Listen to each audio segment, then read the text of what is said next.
and I'm more about doing. I rather do 10 things and fail 9 times and succeed once than keep thinking about doing, because I just can't. Hey everyone, Gordon here. Thanks for joining us on the Get Stuff Done podcast. If you're with us for the first time, a very warm welcome.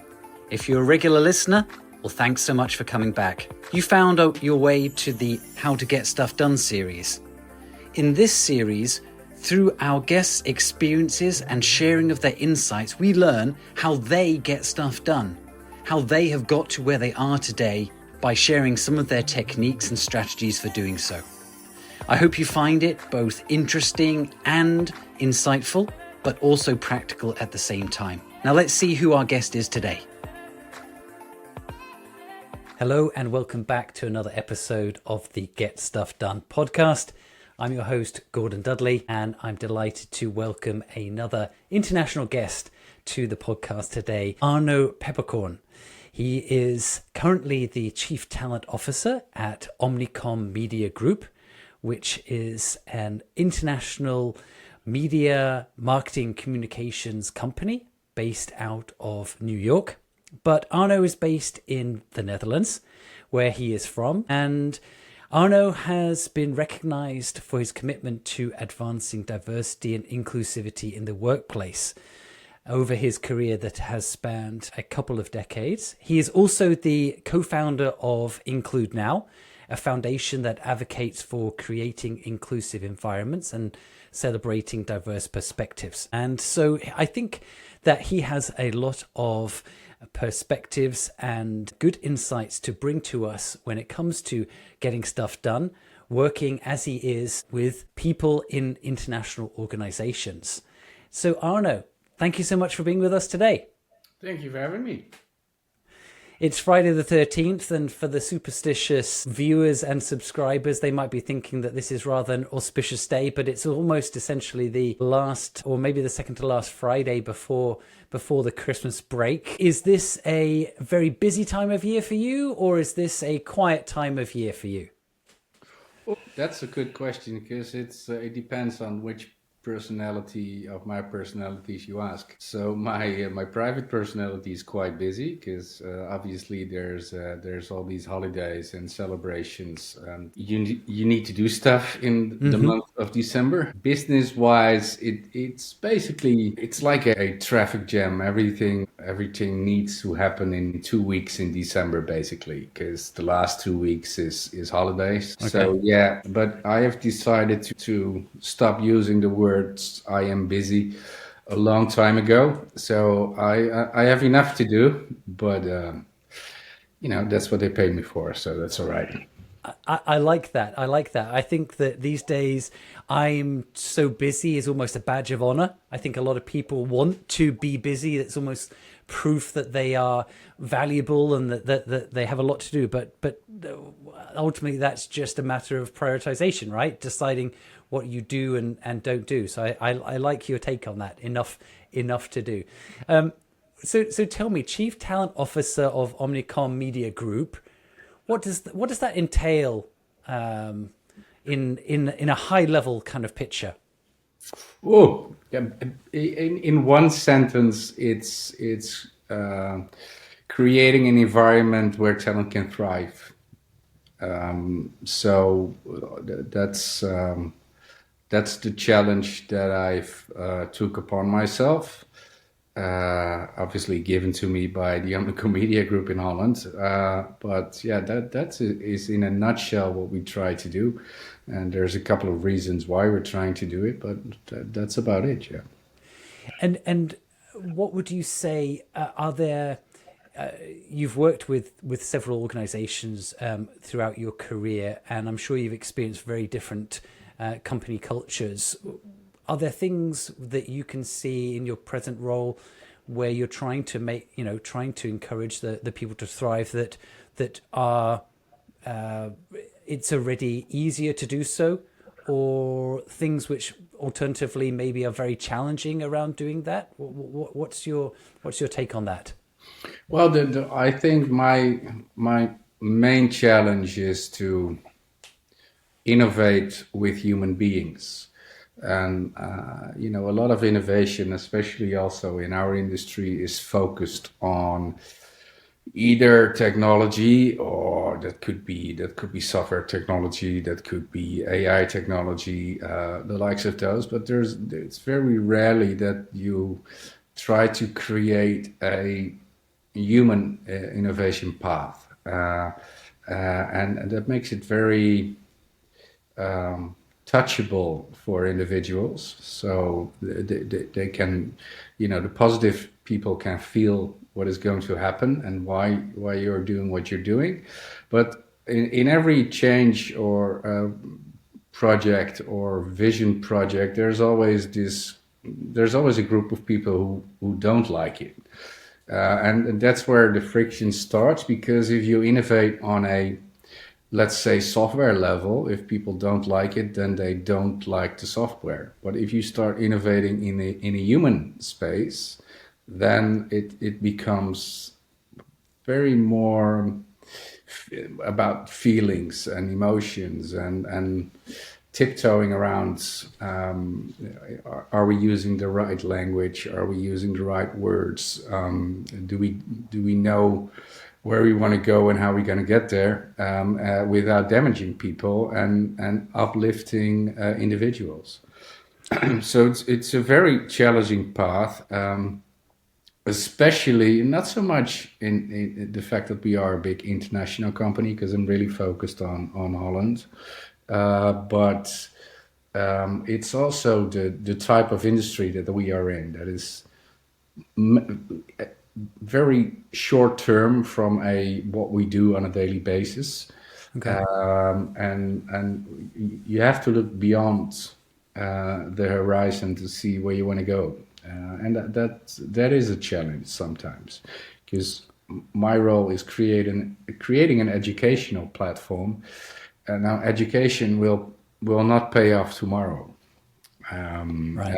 and everything that we basically touch will pay off tomorrow. So there is a gap between what we are doing and where we want to make a difference. And you mentioned the space that you're in. Obviously, it's creative industries. It's innovation that is not about technological research. It's about really finding out what consumers want, and how your clients can deliver that better. So what is it that does that present a bigger challenge to you as chief talent officer, or is it almost like you're given the mandate to be a true chief talent officer because your company recognizes that people are your core asset? Well, we're trying to convince a lot of people that people are our core assets. So, Okay. I do honestly believe that Omnicom has it in her hearts and minds to be good with people and for Okay. people. But we try to raise the bar a little bit there and really recognize individuals as being talented. Um, and that's because a lot of companies talk about people first, and we look after our people. But if you look at facts, then the burnout ratio, especially in the age group 20 to 30, is not decreasing. It's very much increasing.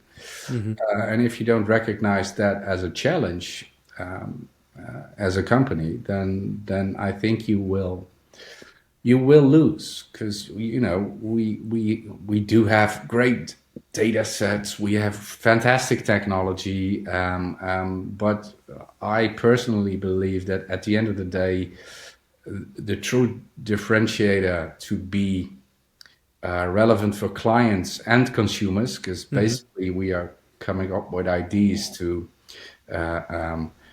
sort of make a consumer fall in love with a brand, then you need to have a reflection of society in your thinking, doing, and in your output.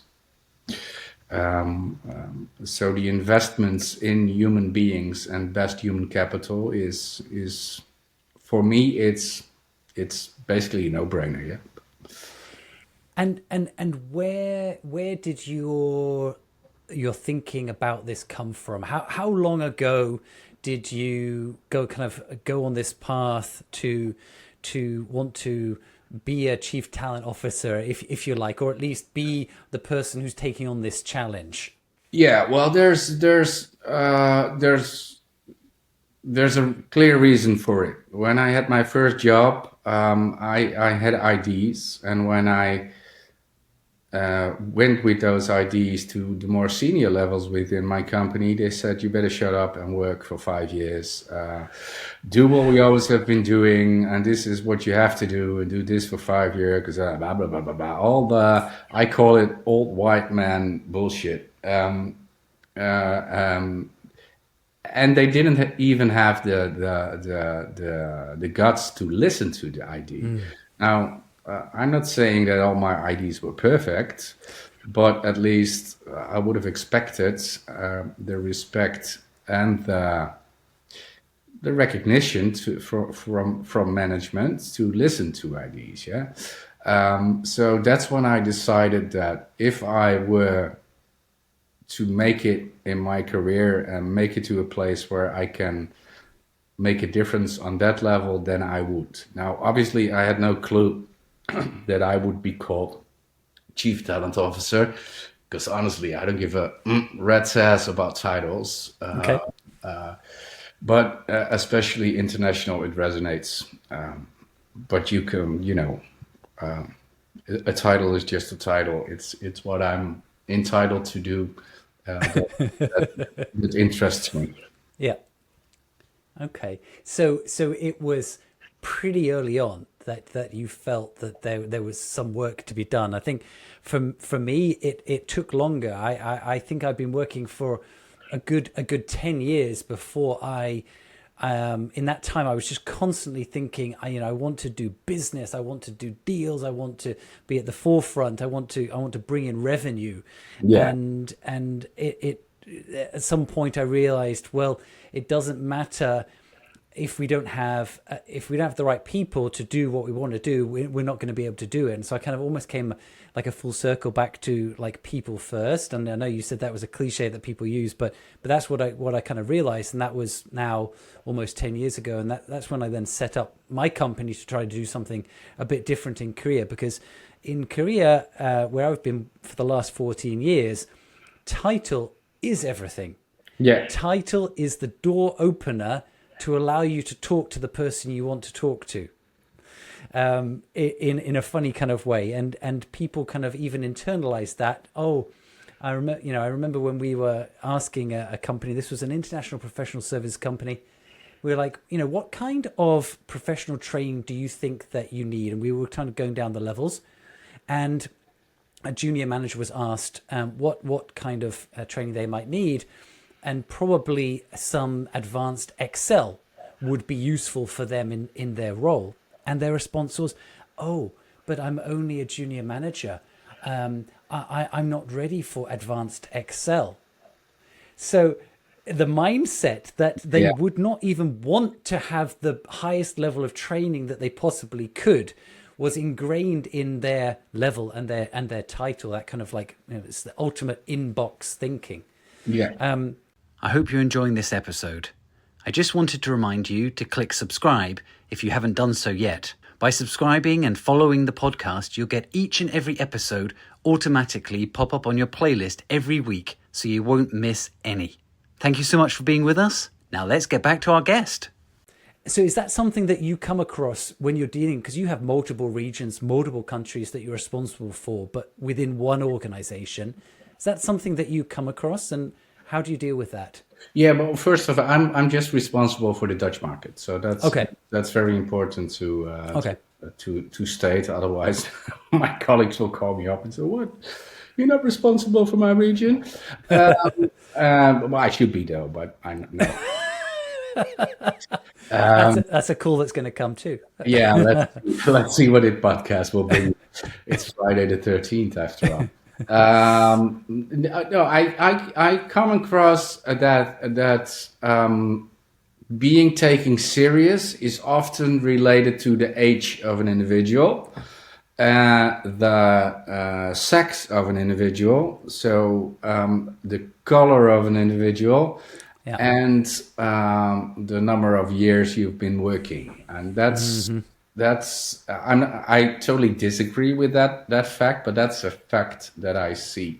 Yeah. And if you want to truly elevate your business, then you have to realize that ideas and visions and different ways of thinking can come from any part of your organization. And if you're only saying, yeah, my door is always open, and having meetings with senior management to come up with ideas and new visions, then I think you're misusing the people that you have within your company, because and that has to do with leadership and organizing, and basically the title of your podcast, getting things done throughout every layer of the organization without this is a difficult word for me, hierarchy thinking. Is that does it Hierarchical. make sense in English? Yeah. So I find it very interesting that that's not happening throughout every company. It's funny because there are two extremes, and I'll always remember having been or having come from one of the most hierarchical organized places, hearing some colleagues working for Scandinavian companies, and they were telling me actually they're incredibly frustrated because their flat hierarchy is so there's so much equality that actually they struggle to get anything done.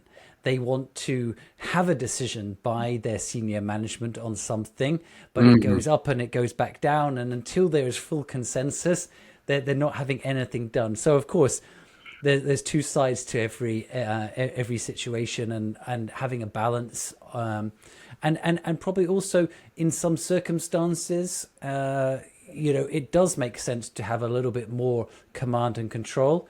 And in other circumstances, very much consensus based, free and open. And of course, the difficulty for any one organization is where it's best to have that particular structure. You mentioned about the title of the podcast, Getting Stuff Done. How do you, as Chief Talent Officer with your team, how do you go about making sure that you get stuff done? All right. Well, basically, step one is realization who you are as an individual. So I suck at getting stuff done. I'm just really good at coming up with ideas and bringing them from 1 to 3. Okay. And with that realization, I always surround me with people who can do stuff that I can't. So I have no planning skills. I have no project management skills. I just really much into, we're going to go in that direction. And I think if we do this, this, and this, then we're going to make it. And I have a great right-hand person within my organization that picks my brain and puts it into decks and planning schedules, and with her capability to do that, and with my capability to think outside of the box, we get stuff done. Okay. And teamwork. Yeah, that's one. And the second part that I've learned that is very important is stop talking and simply do. Yeah. So prior to this, I've been an entrepreneur. I had my own company, companies back in the day, and the only reason we got from A to B is by doing it. And I see a lot of people just going into rooms, coming up with decks and ideas and budget schemes and business plan and a mission, a vision, a strategy, blah, blah, blah. And they do jack shit. Yeah. And I'm more about doing that. I rather do 10 things and fail 9 times and succeed once than keep thinking about doing, because I just can't. I really can't.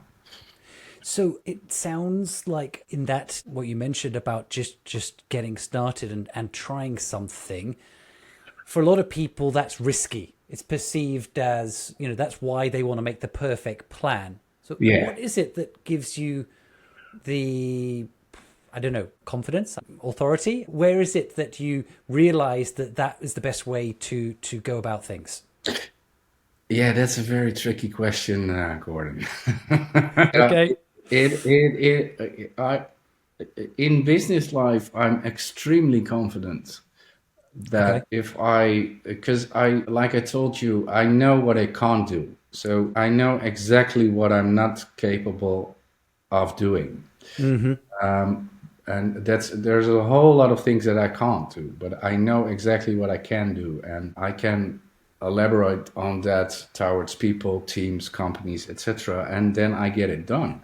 And that has to do with confidence, vision, self-reflection. So it's not that I think of something in the morning that I will immediately start doing a minute later, but I just go really fast inside of my brain checking boxes. Can it be successful? And if I really think it is, then I write it on one piece of paper. I test it with 5 to 10 people and say, this is where I want to go, what do you think? And if they say, yeah, it's a good idea, maybe you should blah blah blah blah blah, then I do it.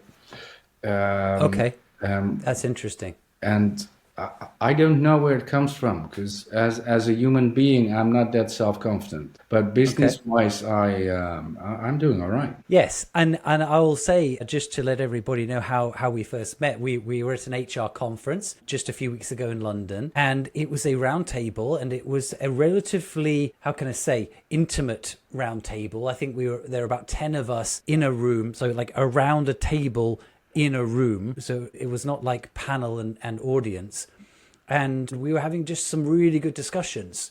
And I could feel that your perspectives perhaps were slightly different to maybe others, even though those others were also representing large corporates. Yeah. And so it's interesting that you mentioned about that difference between your kind of corporate persona and your personal one, because everything about you also seems to exude confidence as well. So tell me, you mentioned about your entrepreneurial background. Tell me a little bit about that journey and what made you decide to follow that path. Well, I basically had two companies. So the first one was back in 2003. Mm-hmm. We had a company in mobile phone accessories. Okay. And that's a really funny story, because I learned a lot back then. And so we acquired how do you call it, the patent for one of the products, Okay. imported stuff from China, Uh-huh. and built a import-export network throughout Europe.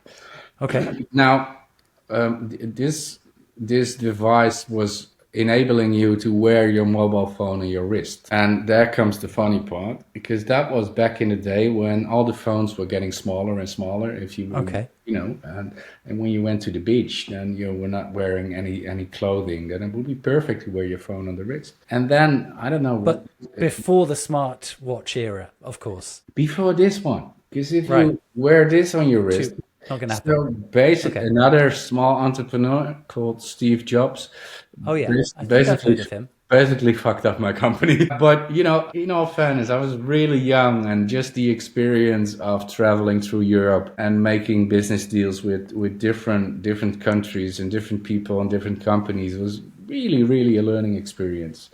And then I went back to work for companies, and I started working as an entrepreneur again in 2012, I think, when I became the co-owner of a recruitment firm specialized in marketing and media. Okay. And within that firm, we also started a small investing label, where we invested in digital startups, where we did basically two things: invest money and build teams from the inside out. And with my commercial team building background, that was something that I could easily do. And we also founded a educational platform to train young people on the sole subject of programmatic advertising.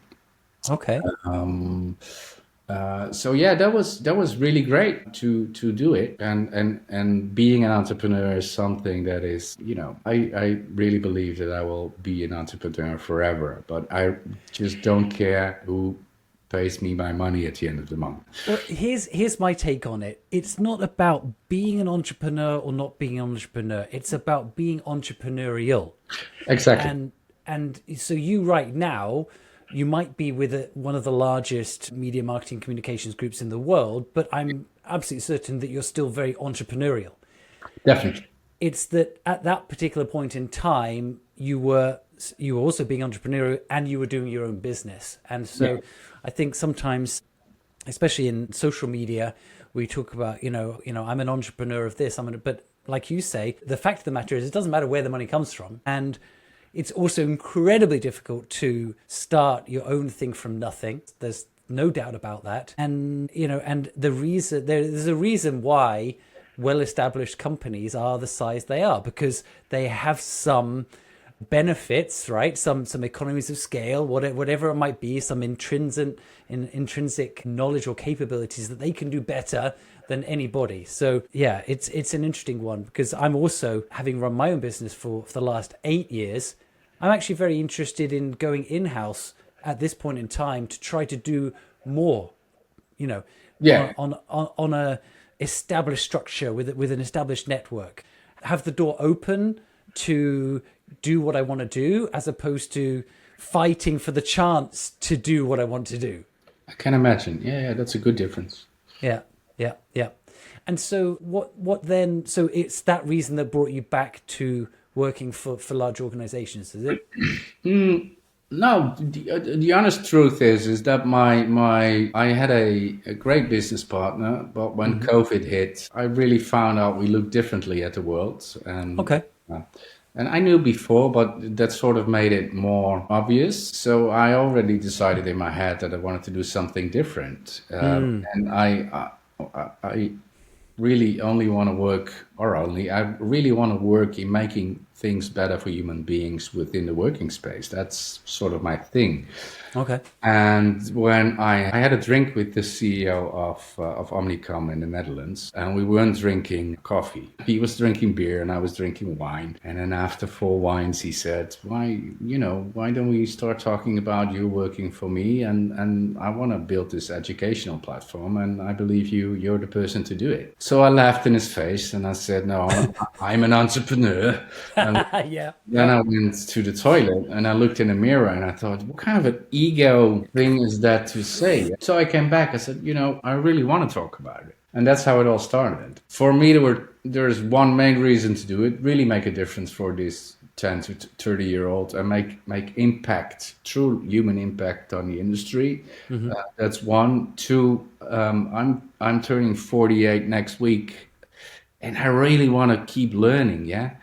Because running my own business was becoming sort of a repetitional thing every day. Although sometimes working within an organization like Omnicom annoys the shit out of me, because I want to go faster, and I can be so confident that I lose people. I'm learning a lot myself in that environment with what I can do to make that impact. So my brain is back on, so to say. Okay. And you need your brain until You do.